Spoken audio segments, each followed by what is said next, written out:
G7 चोटी conference के आखिरी दिन वजीर आजम मोदी ने वर्चुअल तरीके से की शिरकत और इजलास को किया खिताब। G7 ममालिक को बताया मुआविन।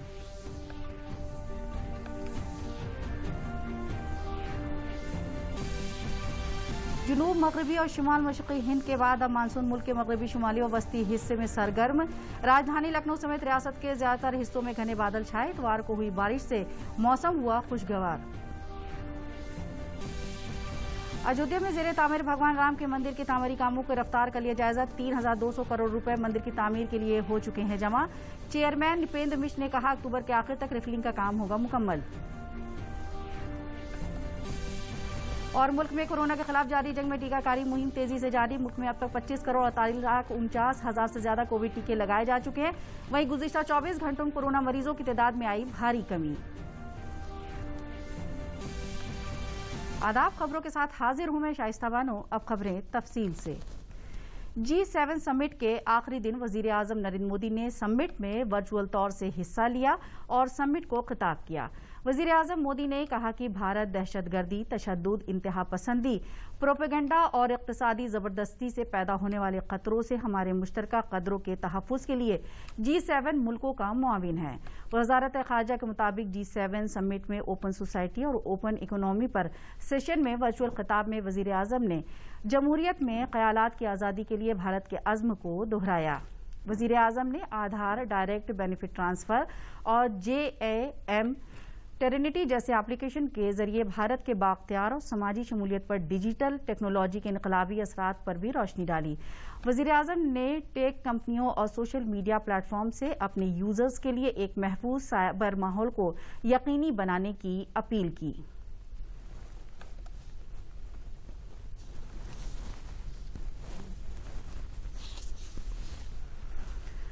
जुनूब मगरबी और शुमाल मशरक़ी हिंद के बाद अब मानसून मुल्क के मगरबी, शुमाली और वस्ती हिस्से में सरगर्म हो गया है। महकमा मौसमियात के मुताबिक मध्य प्रदेश के ज्यादातर हिस्से में, उत्तर प्रदेश, दिल्ली, हरियाणा, पंजाब के कुछ हिस्सों में आइंदा 48 घंटों में मानसून आगे बढ़ने का इम्कान है। महकमा मौसमियात के मुताबिक 13 जून को शुरू होने के बाद से मानसून ने इतवार तक 10 दिनों के अंदर मुल्क के तकरीबन 80% हिस्से को कवर कर लिया है। महकमा मौसमियात के डायरेक्टर JP गुप्ता के मुताबिक 2 दिन के अंदर मानसून मशरक़ी और मगरबी खित्तों के बाकी बचे हिस्सों को भी कवर कर लेगा। राजधानी लखनऊ समेत रियासत के ज्यादातर हिस्सों में घने बादल छाए हुए हैं। इतवार को हुई मानसून की बारिश से मौसम खुशगवार हो गया है और लोगों को गर्मी से निजात मिली है। महकमा मौसमियात ने इंतबाह जारी किया कि आइंदा 24 घंटों के दरमियान मशरक़ी उत्तर प्रदेश के कुछ हिस्सों में भारी बारिश हो सकती है। इस दौरान 30 से 40 किलोमीटर फी घंटे की रफ्तार से तेज हवा भी चलने के इम्कान है। रियासत में मानसून के सरगर्म होने से बारिश का यह सिलसिला 16 जून तक चलने का इम्कान है। अयोध्या में ज़ेरे तामीर भगवान राम के अजीमुश्शान मंदिर की तामीर का जायजा लेने के लिए 2 रोज़ा दौरे पर अयोध्या पहुंचे राम मंदिर तामीर कमेटी के चेयरमैन नृपेंद्र मिश्र ने ट्रस्ट के ओहदेदारों के साथ मीटिंग की और राम मंदिर तामीर के सिलसिले में मुख्तलिफ पहलुओं पर गौर किया।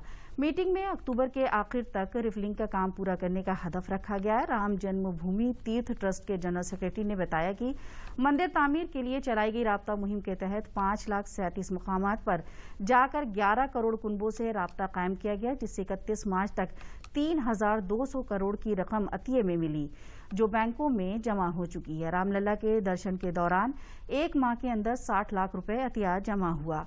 उन्होंने बताया कि राम मंदिर की तामीर के लिए राजस्थान के बंशी पहाड़पुर से पत्थरों के आने का रास्ता साफ हो चुका है, जिसमें राजस्थान सरकार हर तरह से ताउन के लिए तैयार है। ट्रस्ट के जनरल सेक्रेटरी चंपत राय ने बताया कि मुल्क के जाने माने इदारों के लोगों के साथ मीटिंग कर बुनियाद की ड्राइंग तय की गई है। उन्होंने बताया कि IIT दिल्ली के retired director BS Krishnan, professor Bhattacharya, Mumbai के प्रोफेसर बनर्जी, IIT चेन्नई के मुनुसन थानम जैसे लोगों ने तवील अरसे तक राम मंदिर तामीर पर होमवर्क किया है। मलबा हटाने में तकरीबन 2 महीने लगे। 400 फीट लंबा, 300 फीट चौड़ा और 50 फीट गहराई से मलबा निकाला गया, जिसके बाद बालू मिलने पर रिफिलिंग शुरू की गई।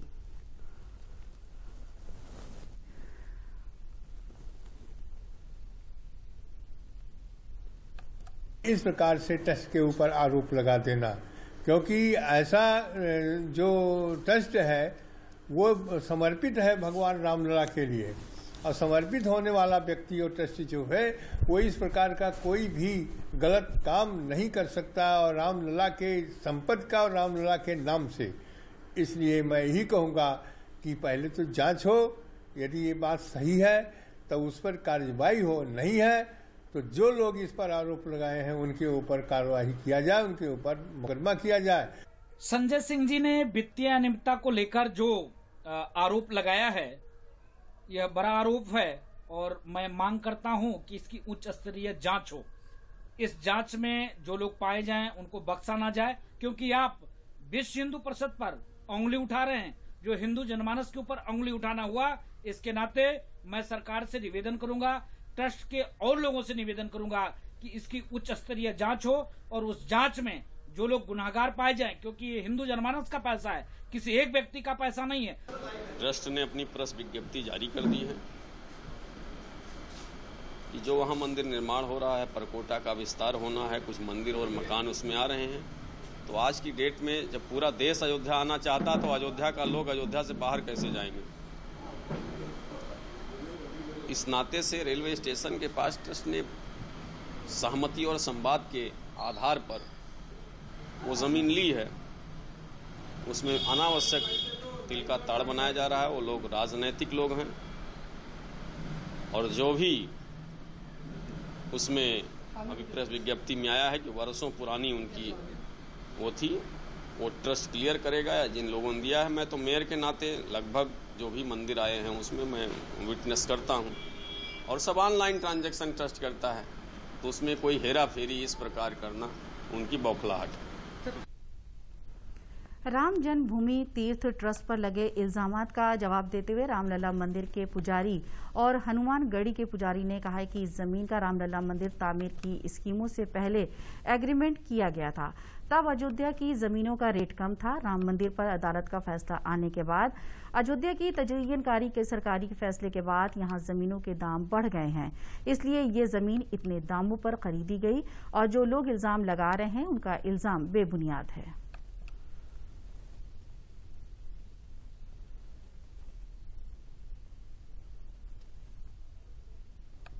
क्योंकि अयोध्या के अंदर राम मंदिर बन रहा है, आस्था का विषय है और भव्य राम मंदिर की तैयारी हो रही है। जब भव्य राम मंदिर की तैयारी हो रही है तो वहां पर यातायात के जितनी भी सुविधाएं हैं उस पर विशेष रूप से ध्यान दिया जा रहा है और उसके अंदर संस्कृति विभाग की जमीन है जो कि लगभग 9 एकड़ है। वो भूमि परिवहन विभाग को दिया जा रहा है, जिसके अंदर अंतर्राष्ट्रीय स्तर का बस स्टेशन बनेगा। अयोध्या सुल्तानपुर जो मार्ग है उसके ऊपर कंजेशन बहुत हो जाता है और ये एयरपोर्ट जो नया एयरपोर्ट बन रहा है उसको भी जोड़ता है।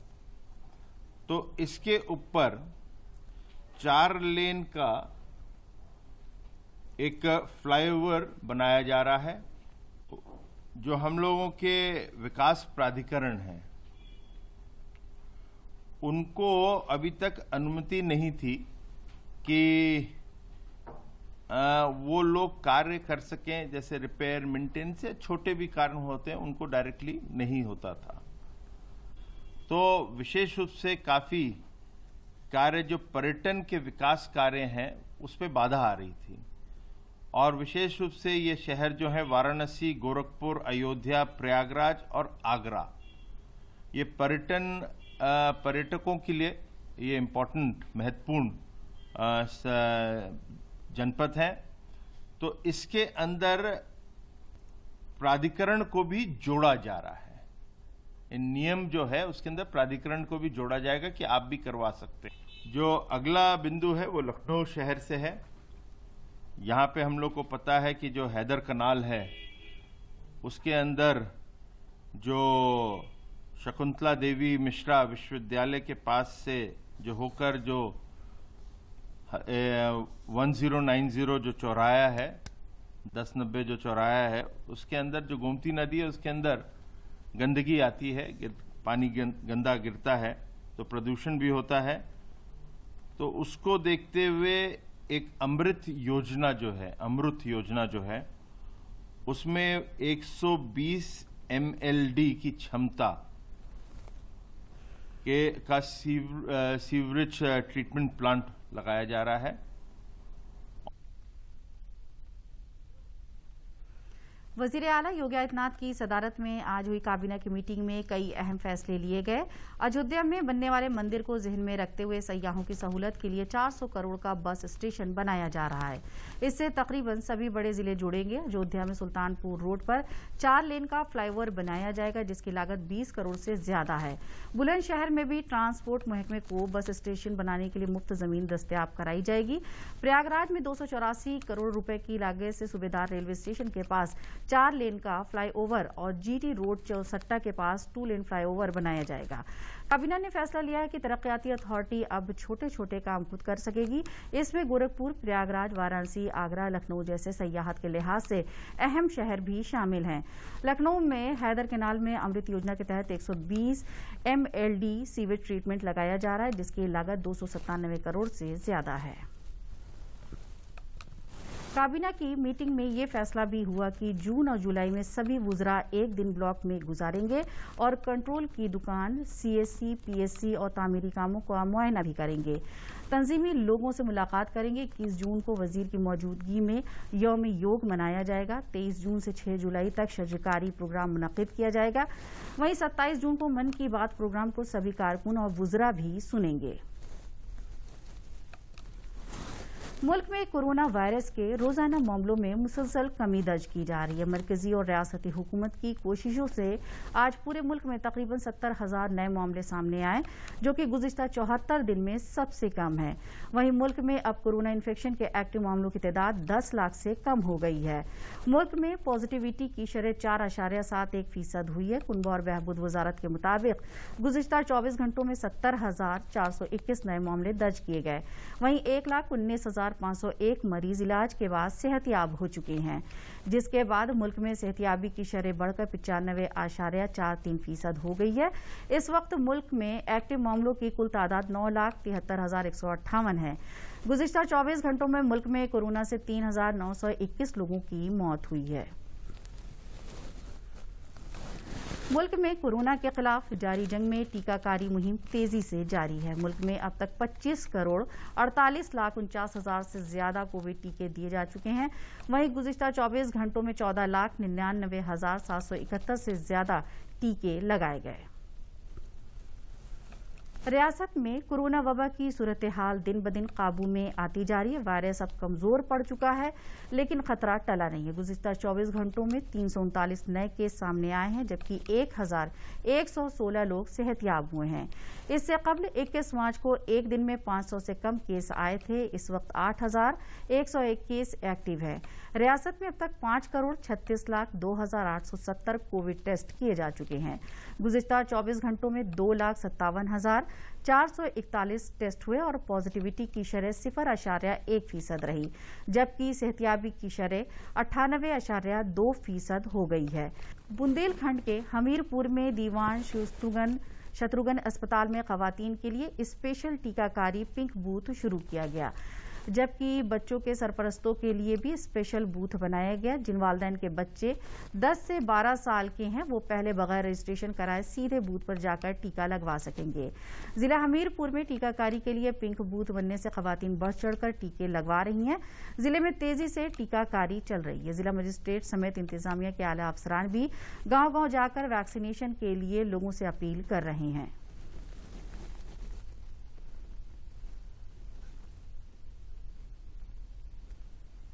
जितनी ज़्यादा वैक्सीन लगेगी उतना ही व्यक्ति सुरक्षित रहेगा और किसी भी चीज़ का इलाज बहुत जल्दी कराना चाहिए। इसलिए टीका समय से लगवाएं, सुरक्षित रखें अपने आप को भी, देश को भी और अपने परिवार को भी।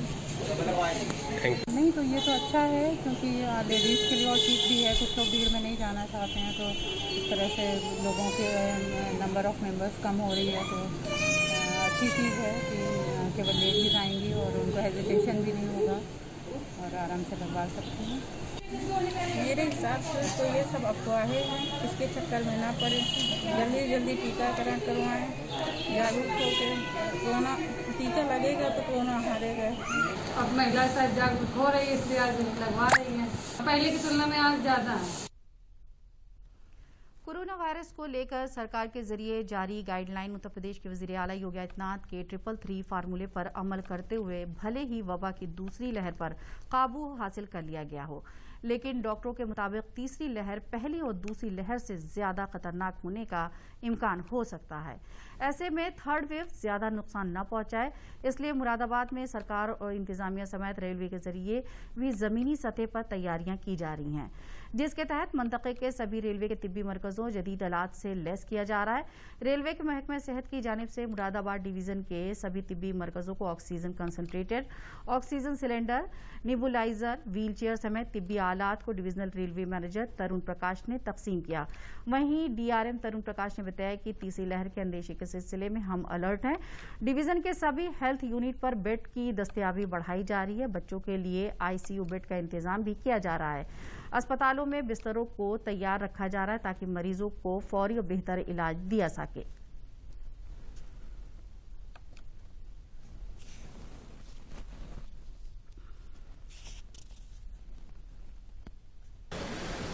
देखिए, हमारा मंडल में जो मंडल चिकित्सालय है, इसके अलावा हमारे डिफरेंट स्टेशंस में 12 हेल्थ यूनिट और भी हैं।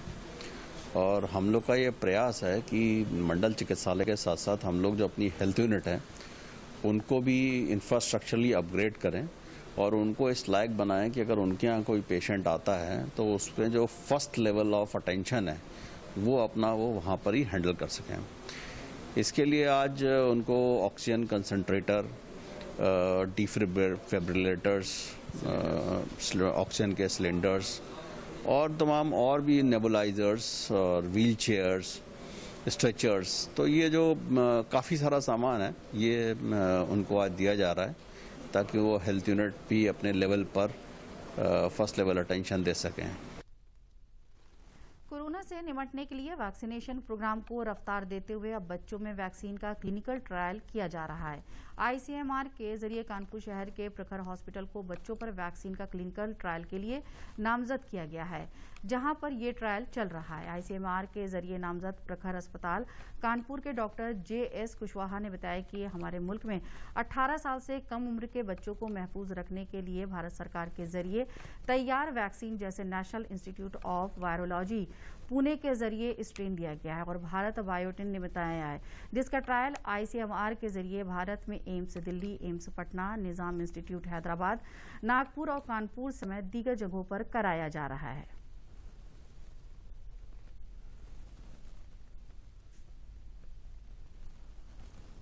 कोरोना एक घातक बीमारी है।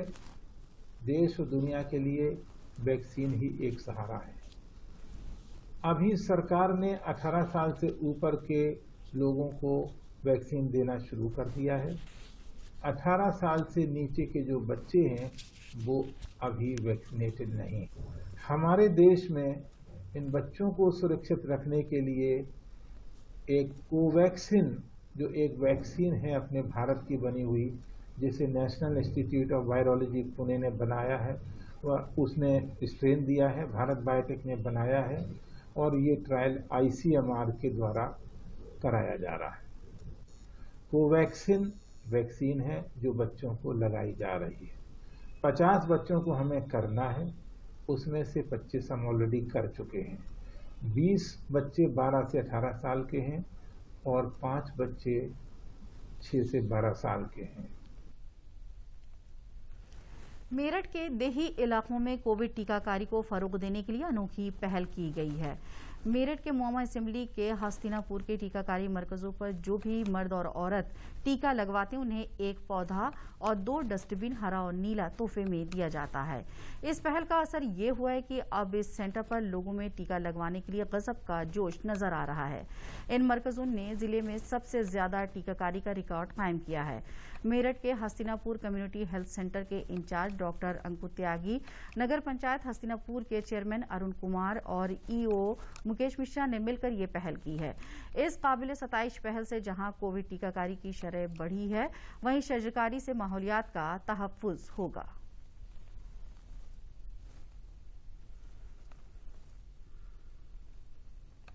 अभी जो कोरोना के पूरे मैनेजमेंट के लिए पूरी प्लानिंग चल रही है, उसके लिए सबसे ज़्यादा जो प्राइमरी ट्रीटमेंट है वो वैक्सीनेशन है। हम कोई भी ट्रीटमेंट करें उससे ज़्यादा सफल अगर हमें लाभ मिलेगा तो वैक्सीनेशन से ही मिलेगा, जिसमें हमारे शासन और जिलाधिकारी महोदय और सीएमओ साहब बार बार ये जोर डाल रहे हैं कि वैक्सीनेशन कैसे बढ़े।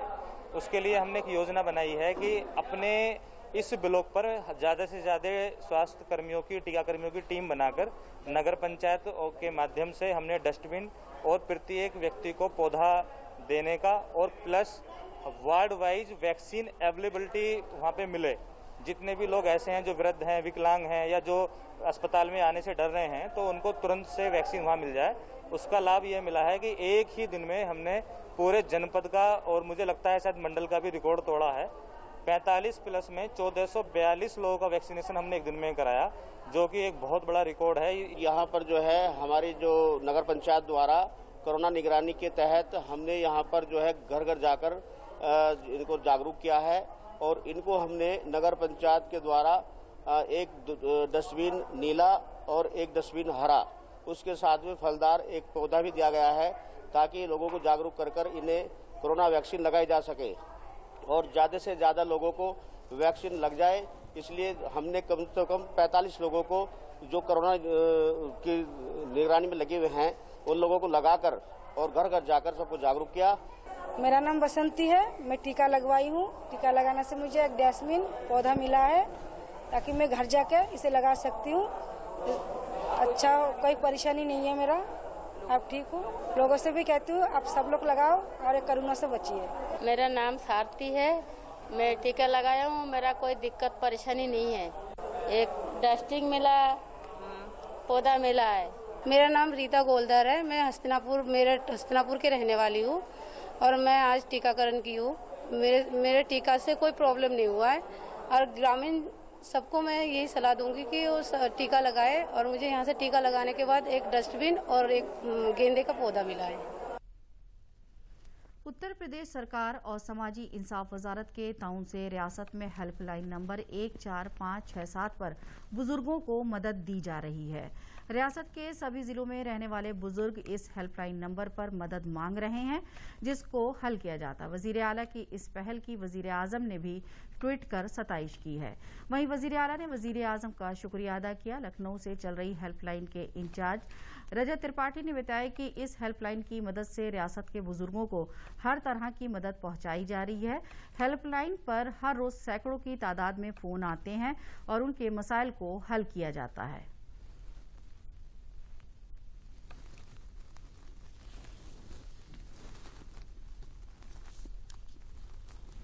देखिए, 17 मई 2021 को माननीय मुख्यमंत्री श्री योगी आदित्यनाथ जी ने इसका उद्घाटन किया और तब से एवरेज जो हमारे पास कॉल आ रही है पर डे बेसिस पे, वो अब जो है उसकी संख्या 240 से 250 हो चुकी है। और पूरे उत्तर प्रदेश में सारे जिलों से सारे तहसील्स हैं वहाँ से हमारे पास कॉल आना, इस कनेक्ट सेंटर जो कि हमारा लखनऊ में है वहाँ पे आना चालू हो चुकी है। किस तरह की मदद हो जा रही है?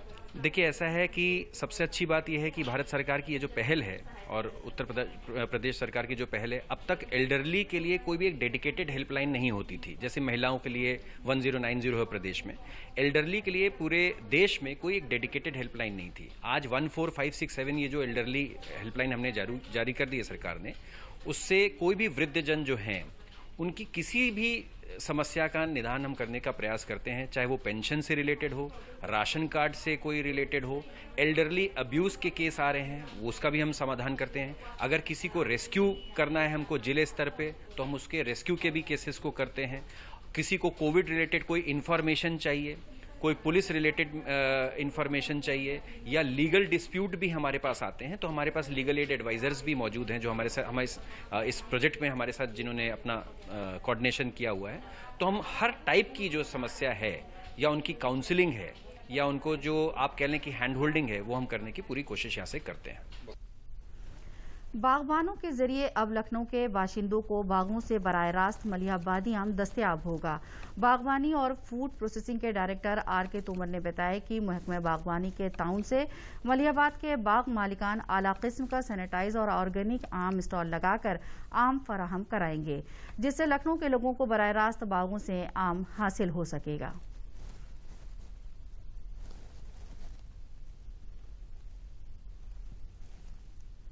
देखिए, इसका उद्देश्य ये है कि जो हमारी सोसाइटी हैं, फार्मर्स प्रोड्यूसर ऑर्गेनाइजेशन हैं और किसान जो उत्पादक है, वो सीधा अपना उपभोक्ता को किस तरह से उत्पाद बेच सकता है, उसके लिए एक हमने सुविधा उपलब्ध कराई है कि उद्यान विभाग में जहां हमारे भी कहीं भी पार्क है या ऑफिस हैं, ऐसे स्थान जहां से बिक्री कर सकते हैं, इन समितियों को, फार्मर प्रोड्यूसर ऑर्गेनाइजेशन को, इनको हम उपलब्ध करा सकते हैं सभी को, जिससे कि ये उपभोक्ता को सीधा अपना जो वैल्यू एडिशन करके अब पैकिंग में अच्छी तरह से इस आम को भेज सके, उनको बिक्री कर सके।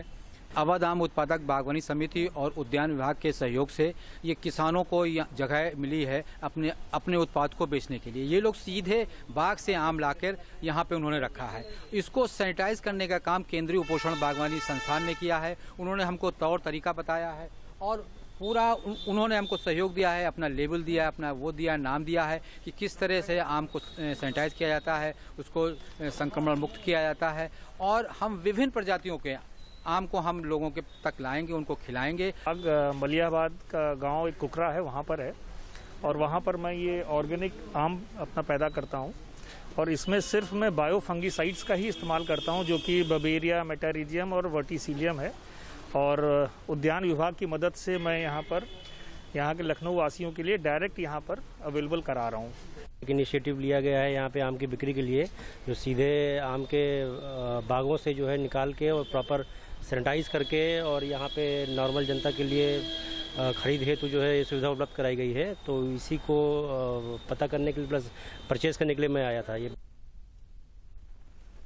फिरोजाबाद में ऑल इंडिया हज सर्विस कमेटी के जनरल सेक्रेटरी और हज कमेटी ऑफ इंडिया के कोऑर्डिनेटर आली मुस्तफ़ा याकूबी ने हज के बारे में मालूमात देते हुए कोविड-19 गाइडलाइंस पर अमल करने और वैक्सीनेशन पर जोर दिया।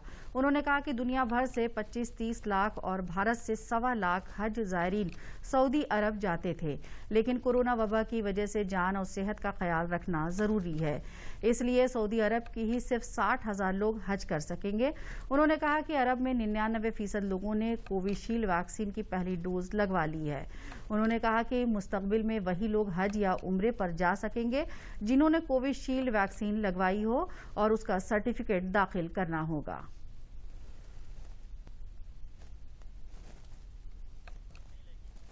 (2021) की यात्रा कल सऊदी सरकार ने सारे ही दुनिया के मुल्कों के लिए रद्द कर दी है और सिर्फ सऊदी में जो लोग रहते हैं उन्हीं के लिए इस साल हज यात्रा होगी और 60,000 लोगों को अनुमति दी जाएगी और उसके लिए ये शर्त है कि वो कोविड की पहली डोज ले चुके हों और वबा के लिए जो कोविड-19 प्रोटोकॉल है उसके तहत हम खुद भी एहतियात करें और वैक्सीनेशन जो WHO के ज़रिए और भारत सरकार के ज़रिए जो वैक्सीनेशन कराया जा रहा है उस वैक्सीनेशन को, क्योंकि अब सऊदी ने हज और उम्रा के लिए कंपलसरी वैक्सीनेशन कर दिया है। अगर आप उम्रे पे भी जाएंगे तब भी आपको वैक्सीन लगवानी ही पड़ेगी। खबरों में बस इतना ही। जिस तरह मैंने मास्क पहना है, आप भी जब भी बाहर निकले हमेशा मास्क पहने, वक्त वक्त पर हाथों को धोते रहें या सैनिटाइज करें और मुनासिब दूरी बनाए रखें। अपना ख्याल रखिए। आदाब।